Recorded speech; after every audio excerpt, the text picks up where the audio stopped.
Buen día.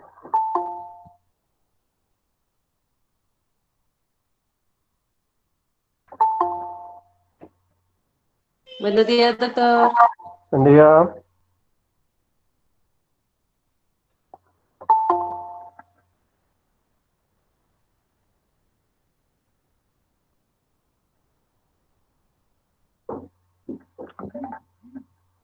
Buen día. Buen día, muchachos. Minor.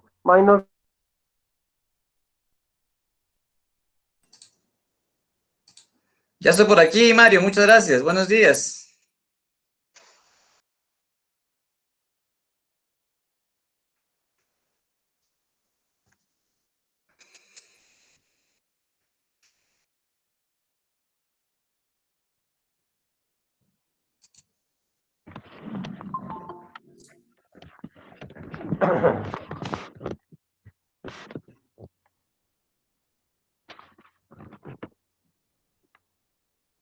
Ya estoy por aquí, Mario. Mucho gusto saludarte. Buenos días.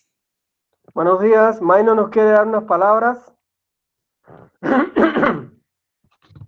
Bueno, pues buenos días a todos. Ahí agradecer el espacio al maestro Mario Colli por brindarme esta oportunidad de dirigirme a ustedes. Aprovecho para saludarlo y plantearle y decirles a ustedes como estudiantes que aprovechen al máximo sus clases, reconocido internacionalmente. Y para la Escuela de Ciencias Psicológicas es un verdadero privilegio tenerlo en nuestras aulas y sobre todo buscando lo mejor para ustedes en el área de la psicología. Así que pues aprovechen al máximo esta oportunidad de tenerlo. Bienvenido nuevamente, Mario, a nuestra escuela, que estuviste ausente algunos días, pero estás con nosotros y eso nos alegra mucho. Muchas Y gracias.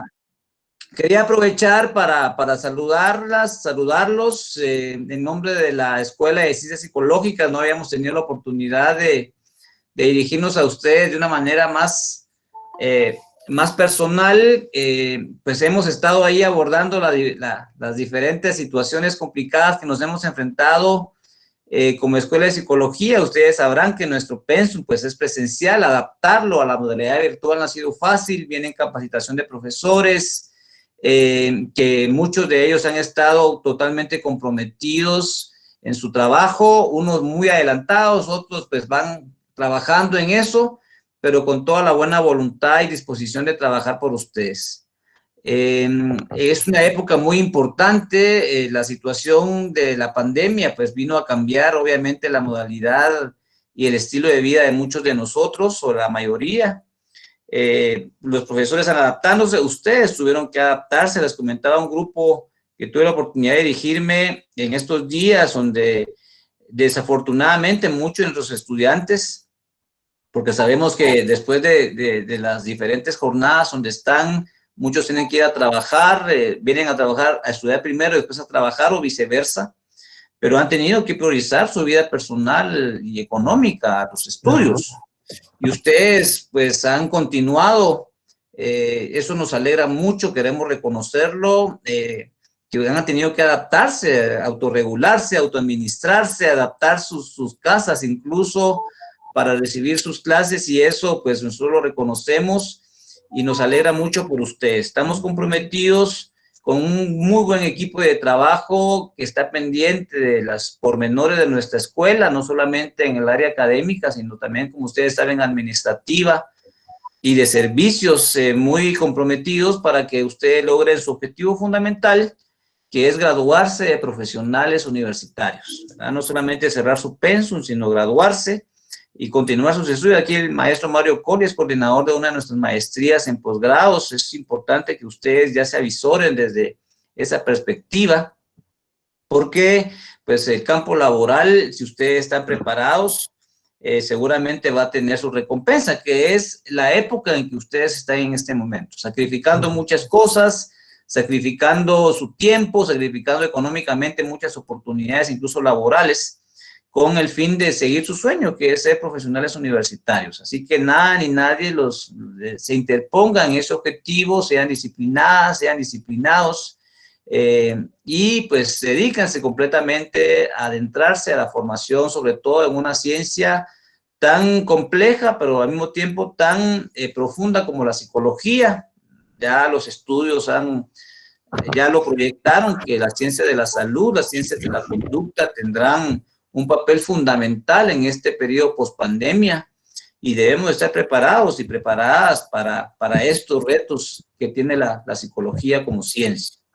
Así que aprovechen, hay seminarios, hay congresos, hay charlas, hay conferencias, hay una serie de oportunidades de aprendizaje que ustedes pueden tener, pueden ser accesibles a esto, ¿verdad? No tiene ningún costo porque es parte de la universidad, que es parte de la responsabilidad social que tenemos, y en su momento ustedes tendrán que, como profesionales, ser portadores de esa visión, misión y valores de nuestra Universidad de San Carlos.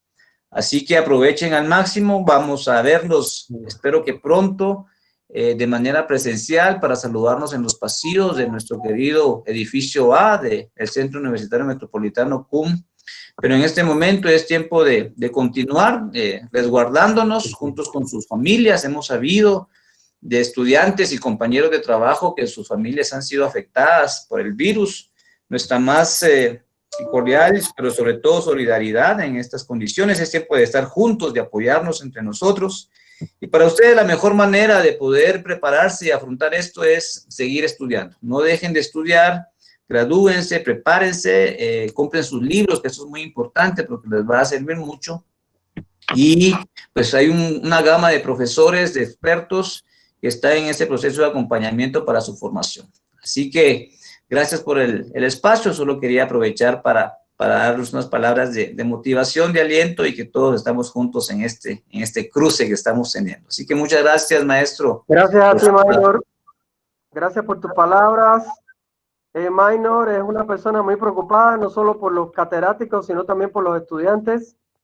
Siempre nos está preguntando cómo sienten que le va al estudiante, y tenemos siempre esa preocupación pendiente porque él y su equipo son personas que se ocupan de esto, y creo que eso es un gusto tener siempre alguien que nos dirija con esas inquietudes y preocupaciones. Gracias, Maynor, por tu palabra. Muchas gracias, Mario. Buenos días para todos y adelante. Mucho gusto. Gracias a ti. Buen día.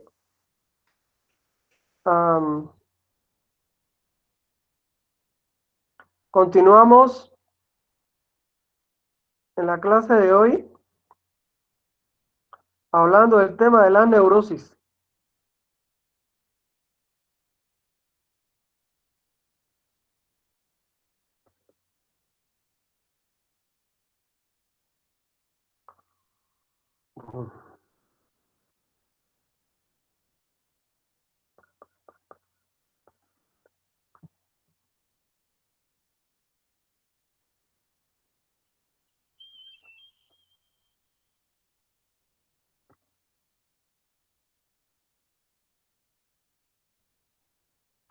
Recuerden que les he estado diciendo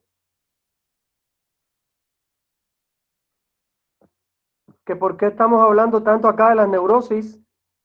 Simplemente porque el tema de las neurosis es donde más vamos a intervenir los psicólogos.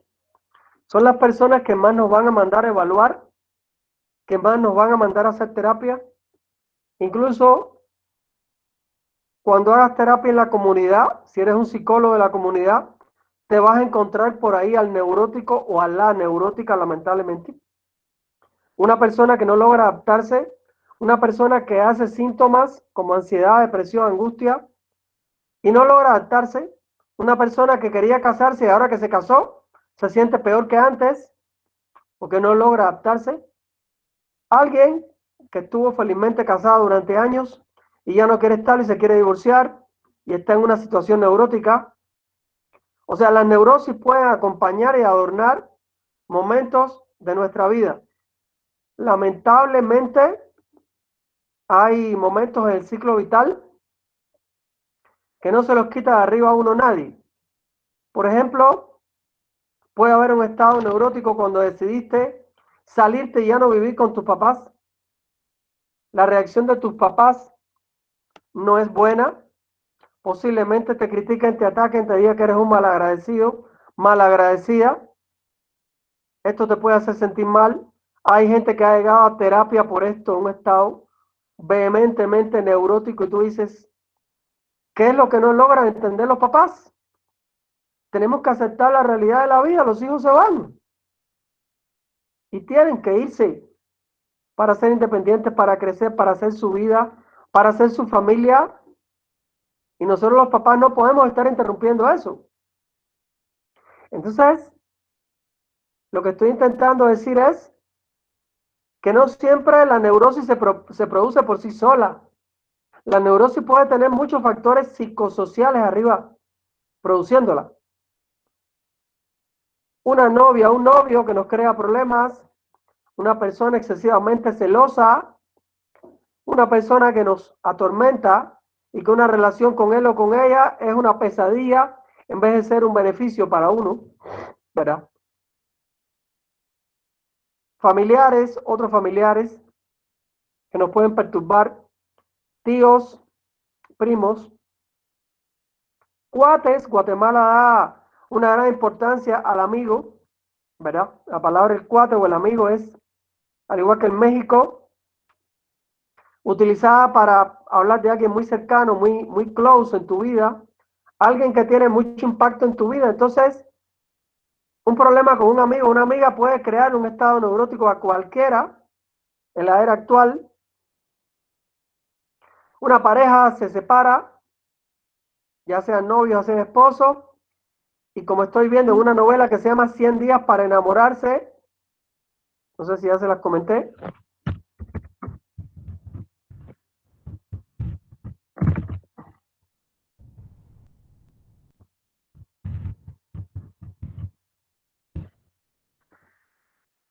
100 días para enamorarse es una serie mexicana rodada en Houston. Yo diría que es una serie Mexican American. Es una serie mexicano-americana, con una gran influencia del contexto gringo, pero la dinámica es muy latina, ¿verdad? Me ha gustado mucho. Nos trae el tema de los transgéneros en una chica, Ale, después Alex, devenida Alex. Nos trae separaciones de parejas que llevan 20 años. Nos trae inseguridades de las parejas. Nos trae problemas neuróticos que se crean entre personas con las que queremos tener una relación, pero primero sí quieren, después no quieren, primero sí quieren y después no quieren, como es el caso de Emiliano y Remedios. Es un caos de pareja aquello. En fin, estoy hablando que a veces no necesitas exactamente estar en el medio de una neurosis psicoanalítica de libro y tener una angustia profunda. No, un funcionamiento neurótico implica inseguridad, implica sentir que quieres hoy una persona que mañana no la quieres, implica que hoy quieres estar con una persona que mañana no la quieres, implica también tener sexo con una persona hoy y ya no querer más nada con ella. Esto es un funcionamiento como ambivalente, inseguro, ¿verdad? O sea, en el mundo de hoy las neurosis han agarrado de una manera un poco diferente de las que habíamos aprendido y estudiado hace unos 20 años, 30 años. La chica que está saliendo contigo, el chico o el chico que está saliendo contigo durante meses y un buen día te dice que te quiero decir algo, yo soy casado o yo tengo un compromiso y me voy a casar, y es como para partirle la madre ese día y te deja como partido en cuatro, y tú dices, no es posible que me esté pasando esto. He tenido gente en clínica sentados conmigo diciéndome, ¿cómo me pasa esto? ¿Por qué me pasa esto? O sea, en fin, personas que son personas neuróticas, inseguras, y vienen y te depositan, diríamos en el lenguaje de Pichon Rivière, esa neurosis arriba de tu persona y te hacen daño. Como son tan inmaduros, probablemente no saben ni lo que están haciendo. Entonces, ojo, ojo los psicólogos, ojo los psiquiatras, ojo, los psicólogos tenemos que aprender a ser gente sana, ¿verdad? Tenemos que aprender a identificar a estas personas para que estas personas no nos hagan un daño como ese. No sé si alguien tiene alguna historia que pueda contar o referir. Estoy intentando que ustedes me contextualicen y que ustedes me puedan como que ver en el mundo actual lo actual de ser neurótico, lo actual de enfermarse con un funcionamiento neurótico. Y ya les digo, va por ahí, sentir hoy una cosa, mañana sentir otra. ¿A cuántos de ustedes que me están escuchando no les han pasado cosas de estas? Sentir algo por alguien hoy, mañana no sentirlo. Hacer un compromiso con alguien o estar deseando que un chico las enamore, por ejemplo, la chica, y de pronto cuando el chico lo hace ya no les interesa. O sea, esto implica un funcionamiento interno neurótico. Yo lo digo que sí. ¿Por qué pasa esto? ¿Por qué nos pasa esto? A veces no es conocido, a veces es totalmente incongruente. No sabemos por qué hicimos esto, ¿verdad? Y no sabemos por qué dañamos a veces a otras personas, ¿verdad?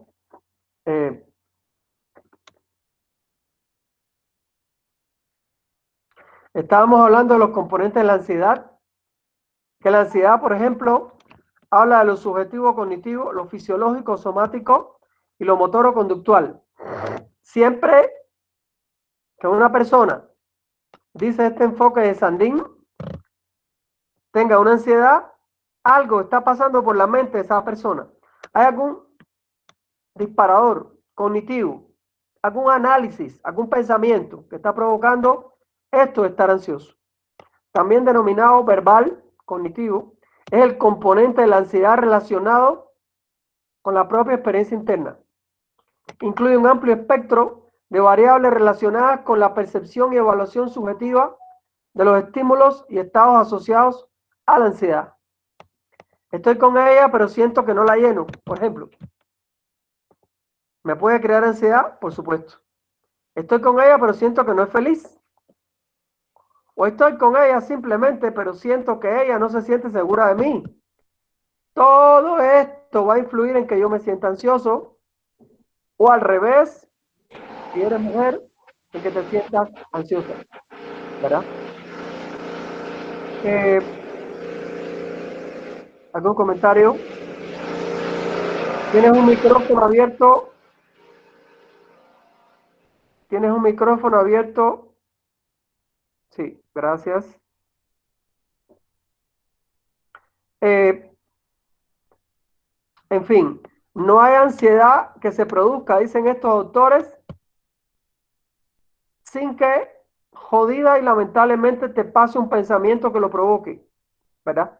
O sea, nadie está ansioso por casualidad, por gusto, porque le da la gana. No, no, no, no. ¿Ok? Ahora, el componente fisiológico, somático. La experiencia de la ansiedad suele acompañarse de un componente biológico. Los cambios fisiológicos más característicos consisten en un incremento de la actividad del sistema nervioso autónomo, que puede reflejarse tanto en cambios externos, sudoración, dilatación pupilar, temblor, incremento de la tensión muscular. O sea, la ansiedad lo mismo te puede poner a temblar que te puede trancar el cuerpo y no poderte mover, ¿ok? Palidez facial, te puede poner pálido, ¿sí? Como también signos internos como es la aceleración cardíaca, corazón comienza con taquicardia, descenso de la salivación, ¿verdad? Aceleración respiratoria. Algunos pertenecen a funciones corporales que pueden ser controladas voluntariamente. Esto alcanza momentos paroxísticos como es el ataque de ansiedad o el ataque de pánico que vamos a ver más adelante. También tiene un componente de ansiedad como el motor conductual, ¿sí? Corresponde a los componentes observables de conducta que, aparte de implicar variables como la expresión facial y movimientos o posturas corporales, fundamentalmente hacen referencia a las respuestas instrumentales de escape, huida o evitación. O sea, es normal que el ansioso huya, evite, salga corriendo, se esconda. Estos son conductas de tipo ansioso. Incluso puedo agregar el tartamudeo, que tiene que ver con la parte lingüística.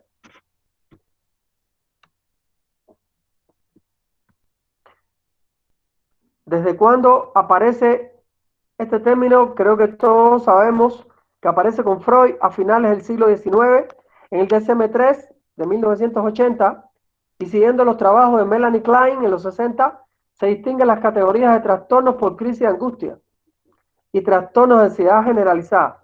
En el DSM-4-TR se mantienen estas categorías y se incrementan hasta 12 las categorías diagnósticas del apartado de los trastornos de ansiedad, incluyendo las fobias, el TOC o trastorno obsesivo compulsivo, el trastorno por estrés agudo o postraumático. Todo esto que estoy mencionando pertenece al nivel o espectro neurótico. Todo esto son modos de la neurosis. A ver si me hago entender. La neurosis se manifiesta en manera de ansiedad, en manera de angustia, en manera de ataques de ansiedad, en manera de ataques de pánico o angustia, ¿verdad? Los autores americanos hablan de ataques de pánico, los autores españoles hablan de ataques de angustia. ¿Ok? Es lo mismo. ¿Ok? Vamos a continuar. En la CIE-10 aparece en el espectro neurótico con estos nombres. Trastornos fóbicos, todo aquello que sea una fobia o un miedo. B, otros trastornos de ansiedad. Trastorno obsesivo compulsivo sigue siendo un diagnóstico. D, reacción a estrés grave o trastorno de adaptación. Y los trastornos disociativos, ¿verdad? Ya tienen este nombre en la CIE-10 como lo que ustedes acaban de ver en civil. Esta tabla se las debo, disculpen, era una tabla comparativa, no logré que se viera. Epidemiología. ¿Cuánta incidencia tienen los trastornos neuróticos? Observen que ya pude agregar datos de Guatemala. Esto es muy poca información la que existe de Guatemala, pero alcancé una tesis de un doctor en psiquiatría, que hizo su especialidad en psiquiatría, y él investigó esto, ¿verdad? En una reciente revisión de Burmeister y Hauter, se recogen los datos más recientes de prevalencia anual de los trastornos mentales en países como Alemania, Holanda, Australia y Estados Unidos, donde se recoge que la prevalencia del trastorno de ansiedad, escuchen esto, está entre un 1,2 y un 3,1%. Del trastorno de angustia con o sin agorafobia, entre un 1,1 y un 2,7. De la agorafobia sin historia de trastorno de angustia, entre 0,5 y 1,6. De la fobia social, entre 6,8 y la fobia específica entre 7,1. O sea, estamos diciendo y un 8,7, que Europa sigue teniendo la palma de los trastornos fóbicos. En 2011, Guatemala, no hace tanto tiempo, bastante reciente, Guatemala los datos son de un 54% de neuróticos, según una encuesta hecha a nivel nacional, un 24% de trastornos afectivos, y olvidé agregar que había un gran alto número de depresión, sobre todo en población indígena. Tengan en cuenta que la población indígena fue fuertemente atacada, diezmada, asesinada en la época del conflicto armado por el ejército de Guatemala. Es un dato jodido, pero hay que decirlo. Y esta secuela de violencia anterior sigue estando presente. Todavía hace mucho daño al país, ha quedado como un síntoma intergeneracional, y por tanto nos tendremos que ocupar los psicólogos clínicos en algún momento cuando salga la maestría en psicología clínica, ¿verdad? Para ello estamos trabajando en eso. Escuchen esto, da un total de 78% del total de 100%. Ok, ¿qué nos dicen estos datos? A ver, los quiero involucrar a ustedes. ¿Qué nos dice de un 78% de pacientes entre trastornos neuróticos y trastornos afectivos. ¿Qué quiere decir esto? A ver, ¿cómo lo interpretarían ustedes?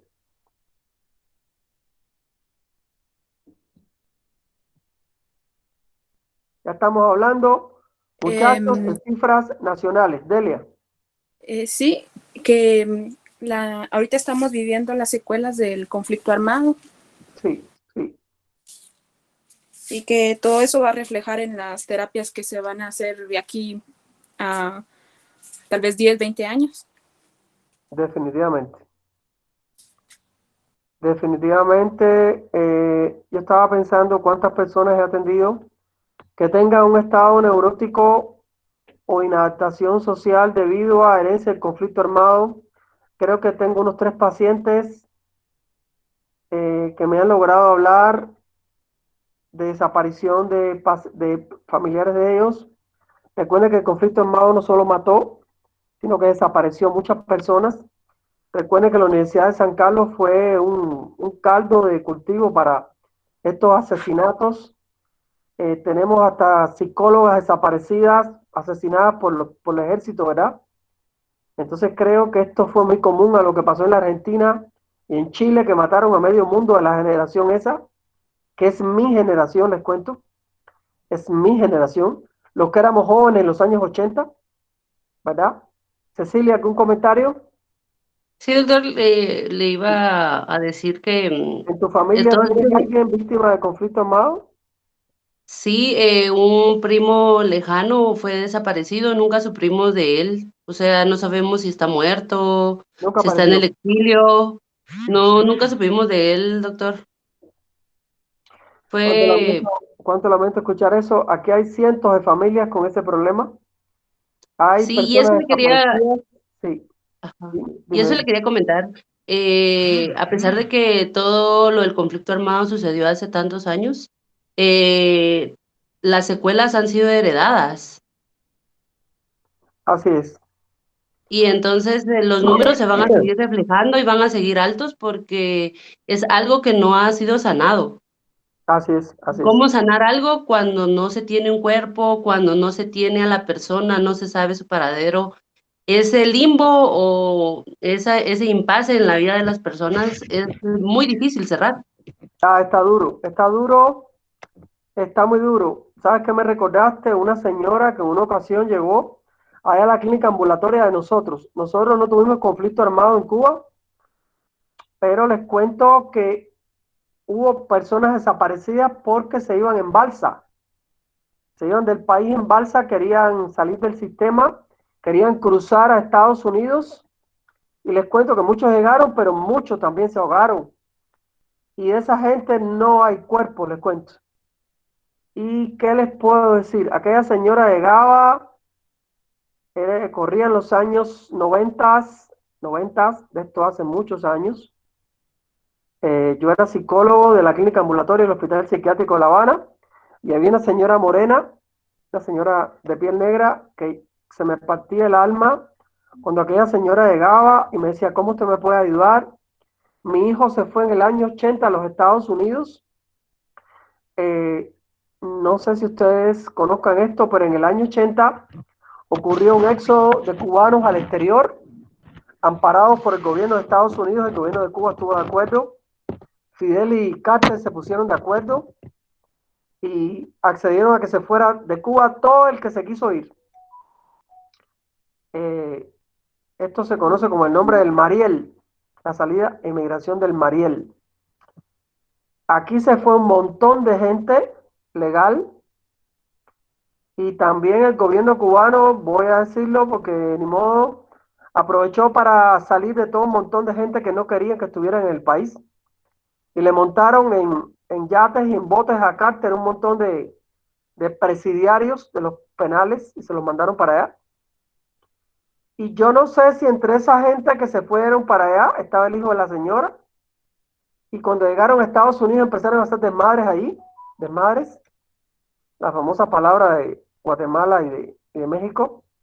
Y algunos fueron muertos por la policía norteamericana, ¿verdad?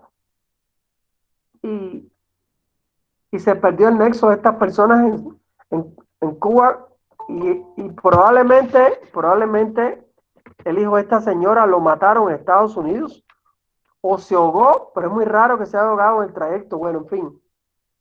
Yo me tuve que sentar con la señora a hacer un cierre de su hijo desaparecido.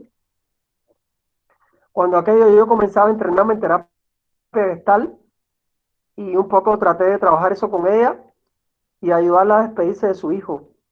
Y hasta después que un día ya no la vi más, ella estuvo llegando conmigo en muchas ocasiones. Este hijo que se fue, pasaron 10 años, 13 años, 14 años, ella nunca más supo de él.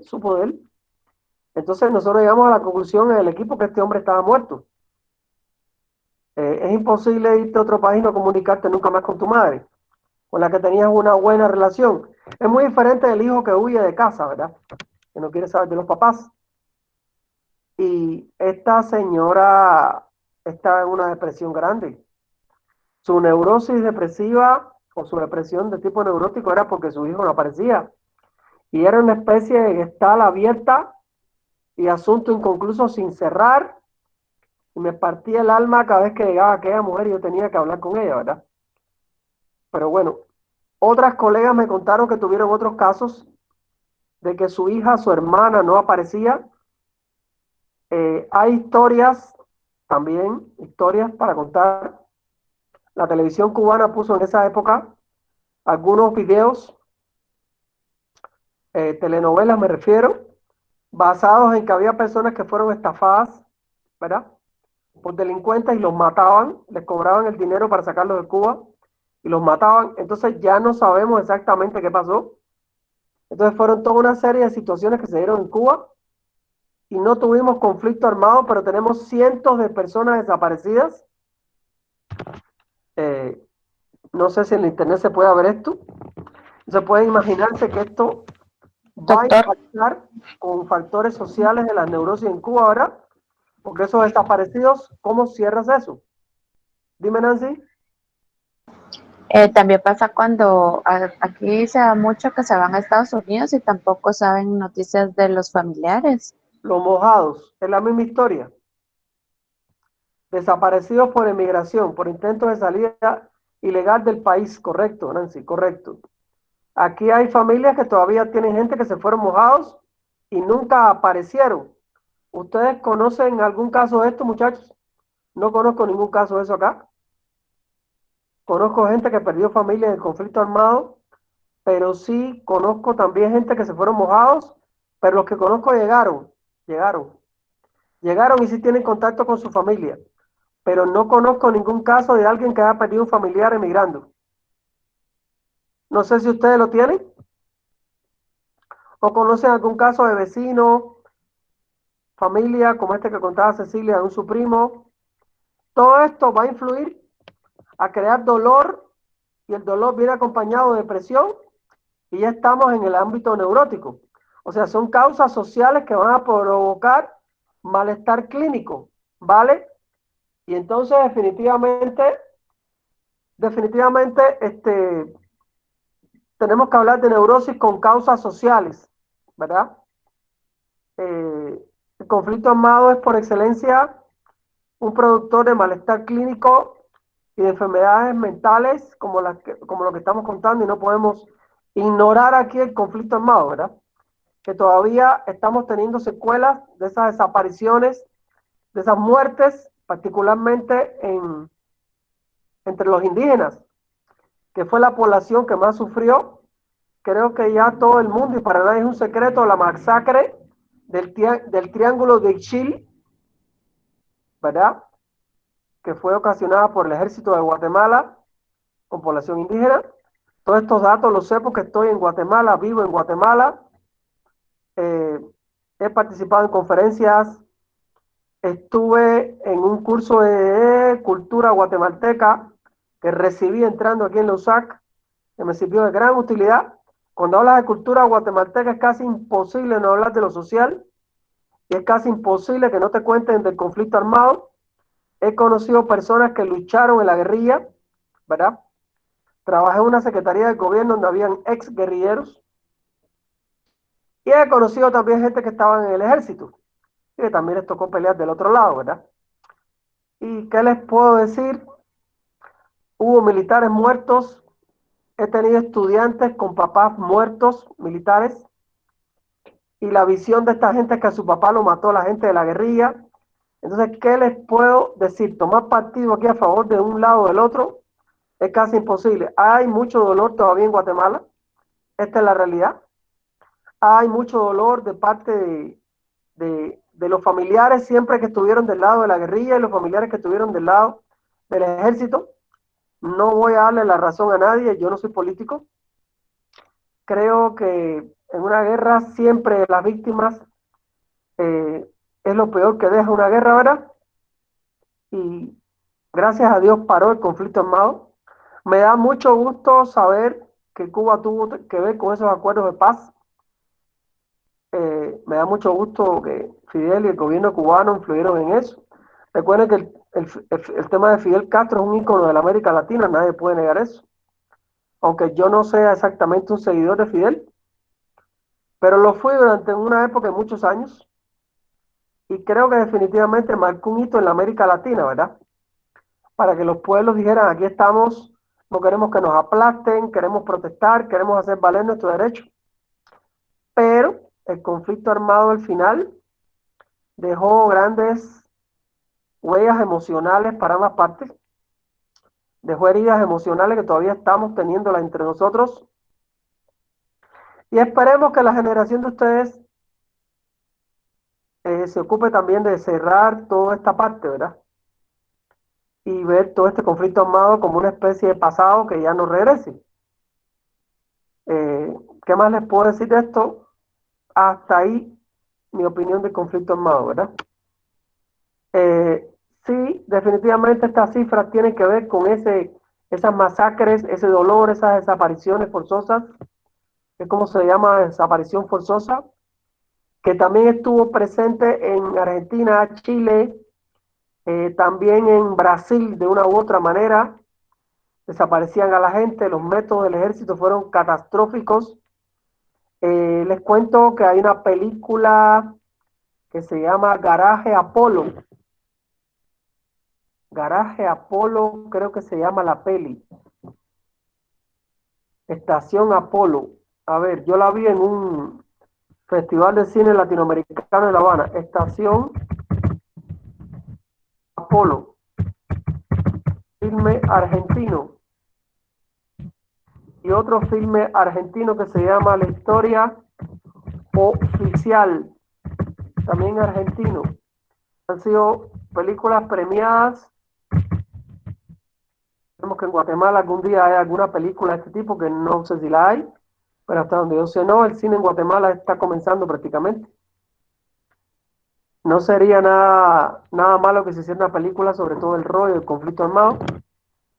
Ya les digo, he conocido gente que estaba en la guerrilla, me han contado los horrores del ejército y he conocido gente que estuvieron en el ejército y me han contado la parte de lo que la guerrilla hacía también, ¿no? Entonces no podemos culpar a todos los demás, a todos los guerrilleros, ni a todos los militares porque estaban peleando, ¿verdad? Y en la guerra, imagínense. Pero sí, el ejército está acusado de masacres, está acusado de genocidio, y yo no soy juez, ni soy fiscal, no me voy a meter a condenar a nadie, pero creo que cuando uno es militar, y les cuento que yo también lo fui, tiene que tener mucho cuidado con lo que hace. Porque a veces te dan órdenes y las órdenes pueden ser genocidas, ¿verdad? El ejército americano cometió genocidio en Vietnam. El ejército francés cometió genocidio en Vietnam también. Hay genocidios cometidos por ejército en nombre de ley de ejército. Y el ejército de Guatemala cometió genocidio. Definitivamente, por favor, que no sigan diciendo que no hubo genocidio. Una masacre de civiles es genocidio aquí y en la Conchinchina. O sea, mataron civiles y personas inocentes. Si hubiera matado militares, no habría nada que discutir, pero eran civiles, ¿verdad? Entonces, todo esto dejó que nos interesa a nosotros como psicólogos esta secuela depresiva, de gente con trastornos, de gente que nunca se casó, que nunca tuvo hijos, de gente que arrastra una neurosis hace 20 años, 30 años, ¿verdad? Entonces, ¿qué te puedo decir, no? ¿Qué les puedo decir? Ok, esto es un comentario que no podemos dejar de hacer. ¿Qué nos interesa este montón de personas con trastornos de los cuales vamos a tener que ocuparnos en los próximos años? ¿Algún comentario más sobre el tema, yo diría político clínico? Yo le digo a Ronald Solís, que es un colega, el director de maestría. Ronald, esto es un problema político clínico. Se me queda y me dice, estás inventando términos. Bueno, yo soy clínico, yo lo veo así, o un problema sociopolítico que impactó a la clínica, ¿verdad? En una época, Roger Bastide, un gran sociólogo y psicoanalista francés, Roger Bastide habló mucho de lo que se llamaba la sociología de las enfermedades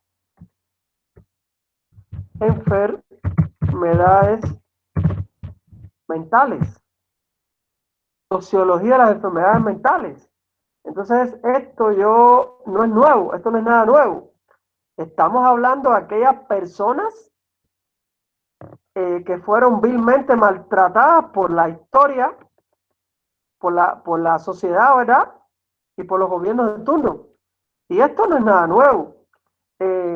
Víctor Frank, un gran terapeuta, psiquiatra, existencialista, judío austriaco, Víctor Frank, habla de lo que se llama la neurosis noógena. La neurosis noógena, dentro del concepto de la logoterapia,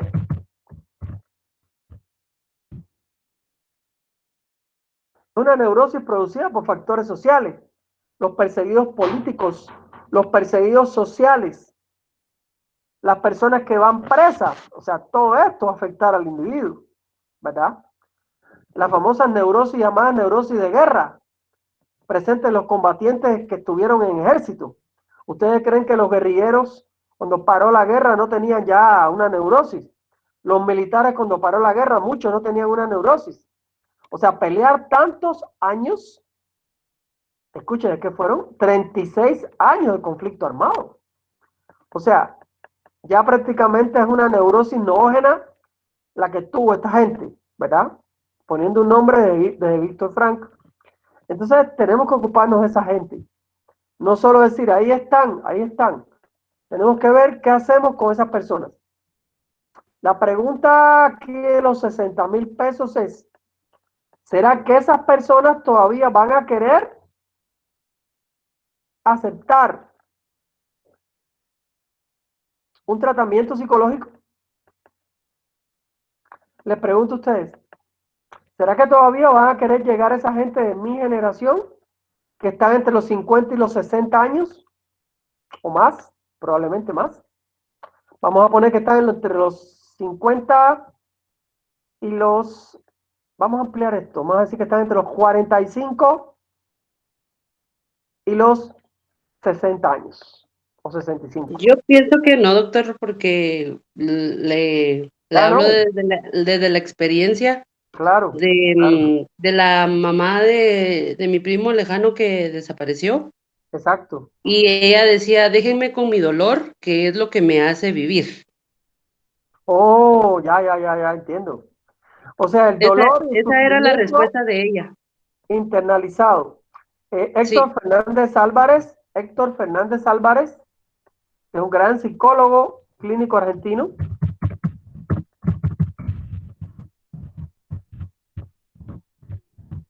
Psicoterapeuta argentino. Dice que el sufrimiento que está justificado,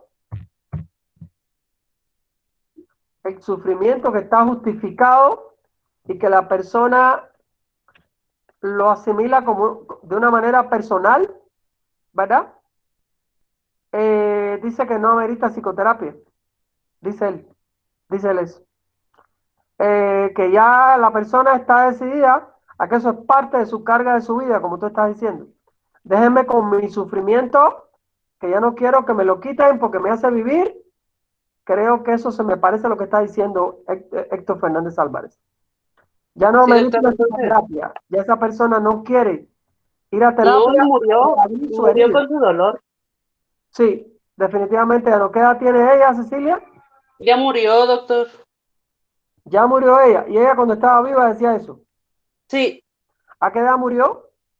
ella murió a los 70. Vivió bastante todavía con el dolor ese. ¿De qué murió? ¿Del corazón? Pues dijeron que era muerte natural, doctor, pero la verdad no fue del corazón. ¿No tienes idea de qué fue? No, solo sé que un día se fue a dormir y ya no despertó. Bueno, la señora se cansó de sufrir. ¿Tuvo otros hijos? Sí tenía otros hijos, doctor, más pequeños. ¿En algún momento hicieron un ritual de despedida de este primo? Sí, sí lo hicieron porque necesitaban, ellos pueden cerrar el ciclo, ¿verdad? Pero ella no quiso ser parte porque ella decía que no había el cuerpo, entonces que eso era por gusto. Pero hubiera sido bueno que ella hubiera participado, ¿sabes eso? Porque como Sí, tú dices, se quedó con ese asunto inconcluso abierto, con esa gestalt o gestalt abierta, y sí, eso la hizo sufrir y muy probablemente la gente que sufre tanto el dolor se lo traga, se mueren por eso. sí, doctor. El corazón, el dolor, te cuento que lo siente. El órgano, uno de los órganos que más hace sufrir al cuerpo es el corazón a partir de un dolor. El corazón, el estómago, ya el hígado, y tal vez tenía un malestar general y en un momento que todo eso colapsó, nadie se enteró y murió eso. Sí, he conocido varios casos de personas que no quisieron recibir terapia, lamentablemente, lo siento mucho. ¿Saben qué? Tienen que aprender también las terapias grupales para trabajar con todas estas poblaciones, con los que quieran llegar, ¿verdad? Ok, bueno. Eh, Eh, ¿Sí? ¿Comentario? Así, disculpe, doctor, Aaron, que le interrumpió. no, para Eh, nada, para nada. Dime, sí, dime. así que solamente retomando un poco lo que decía sobre, sobre el cine de aquí de Guatemala y de que tocan esos temas del conflicto armado, sí hay películas. Ah, sí, en serio. Sí, están, solamente que no llegan acá por el mismo tema tabú que tocan, pues. Y pues sí Sugiéreme, que sugiéreme alguna y le voy a está, pedir a alguien que me las consiga. Alguien que tiene que ver con el cine. está esta película de las tres R's que narra ¿Sí la he sobre, pues, escuchado? Sí la he ¿cómo? escuchado, la he oído mencionar, pero no sabía que era trataba el tema del conflicto armado. Sería muy interesante ver cómo trata el cine de Guatemala el conflicto armado. Fíjese que toma, por ejemplo, aquí en este caso, esta película que le hablo, pues narra sobre lo que es la vivencia de un, así que de un hermano, bueno, ¿Ok? así que miembro, el hijo de una familia que pues tuvo que ir al exilio, básicamente pues todo lo que, o sea, así que como alguien que vio o que vivió todo lo que es el conflicto armado, o sea, lo que es la Interesante. separación de familia, ¿Es un documental o es una así, película de ficción? documental, porque Ah, qué sí interesante eso. cuenta, ajá, sí, porque sí Mira, cuenta. mira, tú no sabes si esto lo venden en Sofos, No, eso no sabría decirle. porque yo en Sofos en una ocasión vi algunas películas de Guatemala, pero no presté mucha atención porque ya he visto dos o tres. Y yo creo que una de esas, esa que tú me mencionas, estaba ahí la película o el documental y no me di cuenta y hubiera sido muy interesante que yo la hubiera comprado. A mí me gusta el cine, a mí me encanta el cine. A mí el cine me parece un vehículo para el psicólogo y un vehículo para que las sociedades se expresen. Y me encanta el cine crítica. Y el cine político también me gusta mucho. Ah, me Sí, encanta, me encanta. Gracias eh, por decirme eso. Las tres R, la voy a buscar. ujú. Muchas gracias, Aarón. Muchas gracias. ¿Verdad? O sea, como le digo, o sea, hay diferentes, o sea, lo utilizan de Hay varias diferentes películas. posturas. Ujú. Ok, muchas gracias por darme esa información. Muy amable. He visto algún cine guatemalteco con crítica social y me alegro mucho que ya haya sido llevado el tema del conflicto armado al cine. Ya era hora. Voy a hablar aquí con un par de conocidos que tienen que ver con el cine. Probablemente consiga la peli con ellos. Aunque creo que en Sofos las venden las películas. Bueno, Marito, dime. Hay un documental muy bueno que se llama Cuando tiemblan las montañas, que precisamente es sobre la historia del conflicto armado en Guatemala. Oh, en serio. Sí, Vamos a muy bueno. conseguirlo. ¿Estará ¿Está en en YouTube? internet? No. ¿Está en YouTube? Está en YouTube. Oh, Sí. qué bien eso. ¿No te acuerdas el nombre del realizador? Si querés, mando el link por WhatsApp. Sí, yo conozco dos o tres cineastas de Guati. Conozco dos o tres cineastas. Hay uno que estudió en Cuba, de hecho. De hecho, el Connie director de la escuela. Peter. Ok. Connie Peter es una gringa que hizo el documental, si no estoy mal. Connie Peters, ella me suena un montón. Ella la conozco, ¿cómo no? ¿Cómo no? Connie Peters, una documentalista muy famosa. Igual que Estela Bravo. No sé si has escuchado a Estela Bravo. Estela Bravo, ella es norteamericana, argentina, casada con un argentino residente en Cuba, es un chorizo de eso. Ella es una gran documentalista, norteamericana residente en Cuba, ella es comunista, ¿verdad? Hizo unos documentales políticos geniales, geniales. Te voy a buscar todo eso, muchachos, muchas gracias por la info. A mí me gusta el cine de denuncia, me gusta el cine de denuncia. A mi papá no le gustaba tanto, pero a mí sí me gusta. Aprendí a ver mucho cine de denuncia, el Festival de Cine Latinoamericano de La Habana, ahí ponían de todo, ponían ahí. Ahí vi películas del mundo entero y muchas películas de América Latina política, sobre todo de Venezuela, Colombia, Perú, El Sendero Luminoso, de toda esa gente. Yo recuerdo pocas películas guatemaltecas en los festivales de cine latinoamericano, fíjense. Creo haber visto solo una o dos. Cuando llegué a Guatemala vi más. He visto como unas 3 o 4 ya. Bueno, gracias por la información. La etiopatogenia de los trastornos. ¿De dónde salen las neurosis? ¿Qué hace que una persona funcione a este nivel y sienta esa ansiedad? Hay varias teorías. Lamentablemente no hay una sola teoría y no nos podemos quedar solo con la teoría psicoanalítica. Existen los factores biológicos que son mencionados por dos autores fundamentalmente dentro de una psicología biológica como Eysenck y como Nicola Lalli. Eysenck, muy famoso, Nicola Lalli, muy famoso en contexto italiano, europeo. No es muy conocido en América. Acá hay una cierta evidencia de lo biológico en lo neurótico. Estudios gemelares son contradictorios. O sea, en estudios de gemelos, donde un gemelo era neurótico, el otro no lo era. O sea, que lo biológico aquí se nos queda debiendo. Sin embargo, para el trastorno de angustia es bien conocido los factores hereditarios. Por ejemplo, madres angustiadas generan hijas o hijos angustiados, ¿verdad? Y diría Eysenck que eso tiene que ver con un componente biogenético, ¿verdad? Ahora, existen las teorías cognitivo-conductuales que tienen que ver con que la psicopatología se aprende. Eso ya lo habíamos dicho antes. Las teorías psicológicas como la cognitivo-conductual explican las fobias, por ejemplo, como en los años 40, cuando explicaron las conductas de evitación para reducir el miedo. Freud, en su teoría del psicoanálisis, con su término de histeria de angustia, describe una neurosis con la fobia como síntoma principal. Otto Fenichel, Lara me dice que diga Fenichel, no Fenichel. Esto es un apellido judío alemán, ¿verdad? Arturo conoce todo ese montón de nombres alemanes y cómo se dicen, ¿no? Bueno, Otto Fenichel es uno de los grandes defensores de la histeria de angustia, ¿verdad? Es una teoría post-freudiana. Él fue alumno de Freud, es uno de los psicoanalistas más famosos de todos los tiempos. Lamentablemente es menos conocido. Tiene un gran libro, Teoría Psicoanalítica de la Neurosis, una joya. Yo confieso que no tenía ese libro cuando vine a Guatemala. Alguien me lo regaló. El libro se llama Teoría Psicoanalítica de la Neurosis. Es un libro increíble.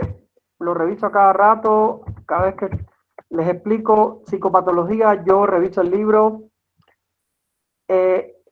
Emigrado austriaco judío a los Estados Unidos, allí psicoanalizó a un montón de gente, entre ellos a Ralph Grinson, ¿verdad? Ralph Grinson, otro de los grandes psicoanalistas americanos.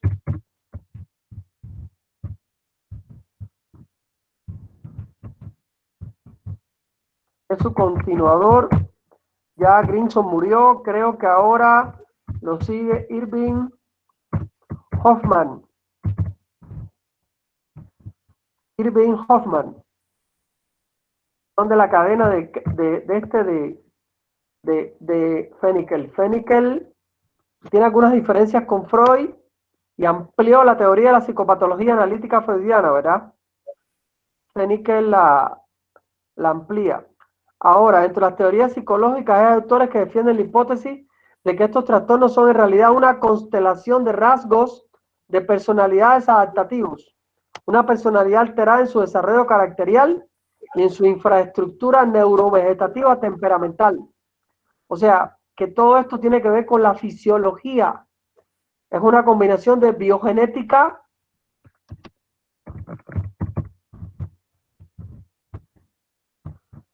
y neurofisiología. Muy parecido a lo que planteaba Eysenck. Yo creo que al final la neurosis tiene de todo.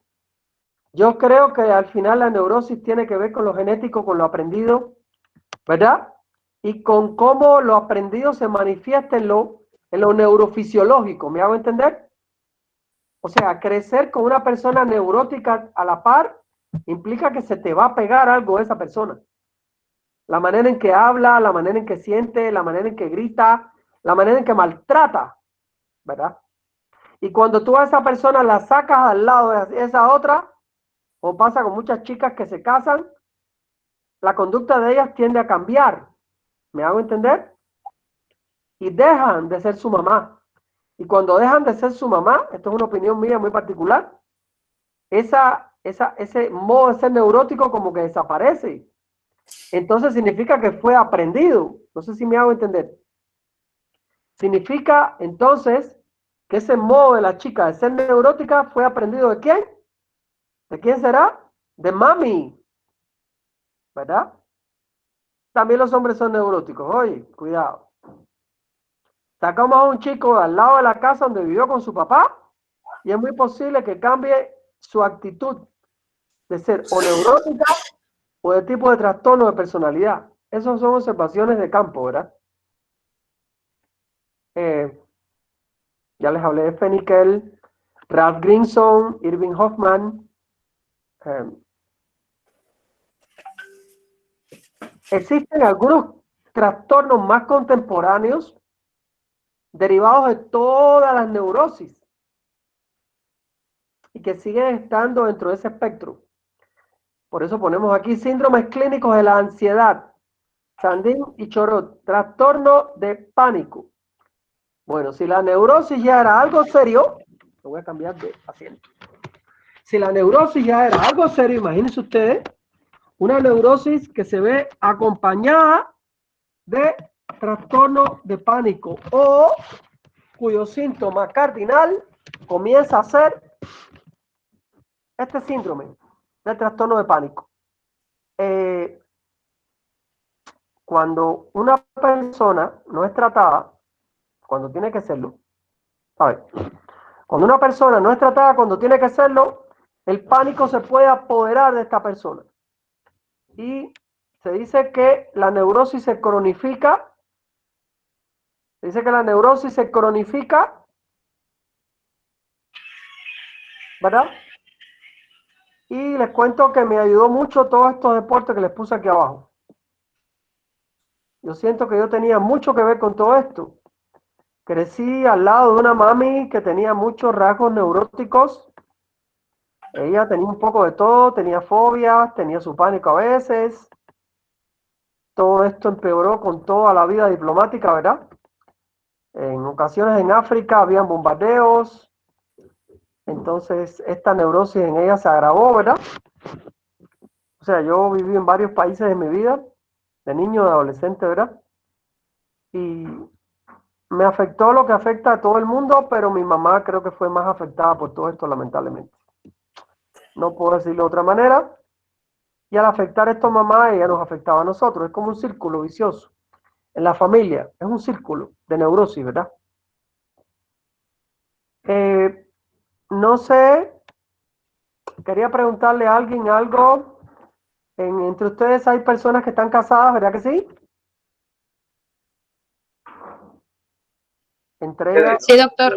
sé que Nancy por ahí.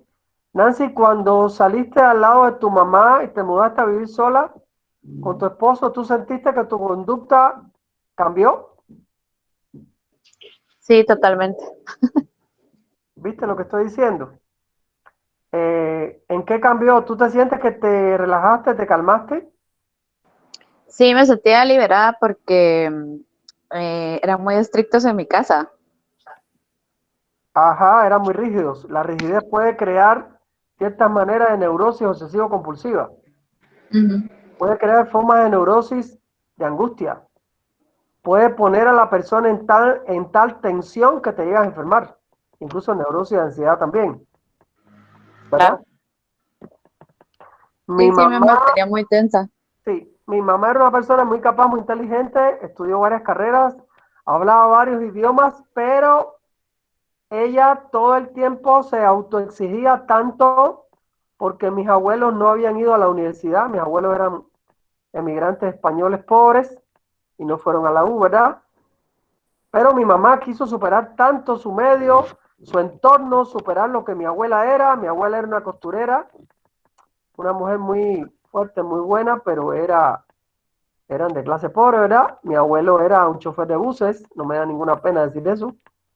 Mi mamá sale de un medio muy humilde, pero la revolución cubana, hay que decirlo, dio la posibilidad de que estudiara. Mi mamá se superó, conoció a mi papi que venía a otra clase, era un tipo que era ingeniero, arquitecto, de la clase burguesa de Cuba. Eran italianos que trabajaban en La Habana, ¿verdad? Imagínense, viajaban de vacaciones a Estados Unidos, iban a Europa, qué sé yo. Y de pronto toda aquella fusión en mi mamá creó una especie de neurosis por ser mejor. Y no era el hecho de querer ser mejor, pero el hecho de esta autoexigencia que tuvo con ella misma nos la pasó a nosotros. Tienen que ser los mejores, decía, tienen que ser tan buenos como papá y mamá, y mejores que nosotros. Y esto, aunque no creas, esta exigencia y rigidez a veces conllevaba a no poder ir a los lugares, a tenerte que quedar estudiando, a no poder ir a jugar, a no poder ir a esparcirte, porque tenías que quedarte estudiando. A veces yo no le veía sentido a aquello, pero bueno, por hacer lo que mami dice, hasta que llegó mi adolescencia, empecé a sublevarme, empezaron los problemas con ella, chocar con ella hacer dramas, mi papá pelear con ella. Sí, cuando estamos hablando de funcionamiento neurótico, yo quiero que entiendan ustedes de que no solo es un estado patológico que padece un individuo. Se puede hablar de la neurosis en la familia. Hay un personaje aquí en 100 días para enamorarse, los que puedan ver Netflix, que yo la veo como una persona muy neurótica. Y es el personaje de Connie la abogada, la que es la esposa que se está separando de Plutarco. Connie es muy neurótica para mí. Es una persona muy obsesiva, sufre mucho, es muy intensa. Una de las cualidades que describe al neurótico es que es muy intenso. Todo lo que pasa en su vida lo sufre 3 veces. Y llega un momento que si no recibe una terapia o una ayuda, estos estados se cronifican en tu persona y te acompañan toda la vida. Y así vas a criar a tus hijos, así vas a relacionarte con el mundo de una manera neurótica. Hay otra señora ahí que se llama Jimena. Jimena es abogada latina, sufre un momento que el esposo le dice que tiene 2 mujeres y ella es con la que se casó y sufre todo esto, pero su forma de exigencia, de demanda con los amigos, con el medio, la hacen protagonista de un funcionamiento muy neurótico. Para que un poco vayamos reconociendo a qué yo le llamo funcionamiento neurótico. O sea, no basta con tener un diagnóstico. Hay personas altamente neuróticas, son esas amigas que te llaman y te dicen, no me has contado lo último que hiciste con tu novio. ¡Hala! ¿Y por qué? Y son celosas y no les gusta que tú andes con otras amigas o con otros amigos. Esto se da mucho en las chicas. Los varones somos un poquito menos intensos en ese sentido, aunque también pueden haber celos entre varones porque tú prefieres a un amigo, haces más cosas con él, ¿verdad? Cuando llamo funcionamiento neurótico, estoy hablando de esto, ¿vale? Y no solamente de un diagnóstico de CIE-10. Hay personas muy disfuncionales, muy disfuncionales. Las personas muy dominantes también son personas muy neuróticas que quieren a puro tubo que tú hagas siempre lo que ellos dicen.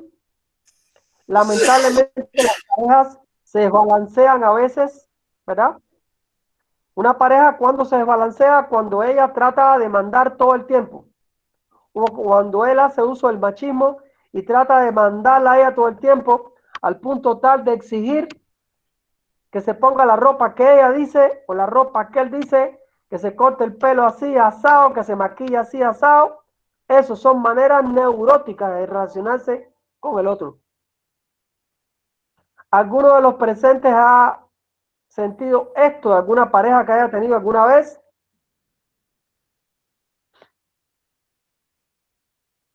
¿A alguien le pasó algo de esto, por favor?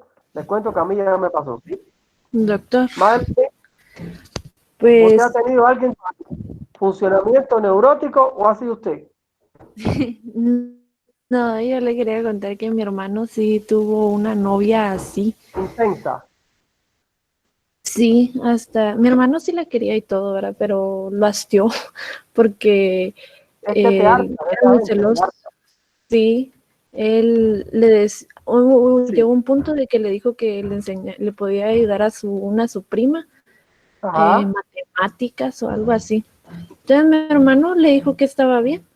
Y Ajá. cuando él Y se le dio un tomaba el ataque tiempo, de celo.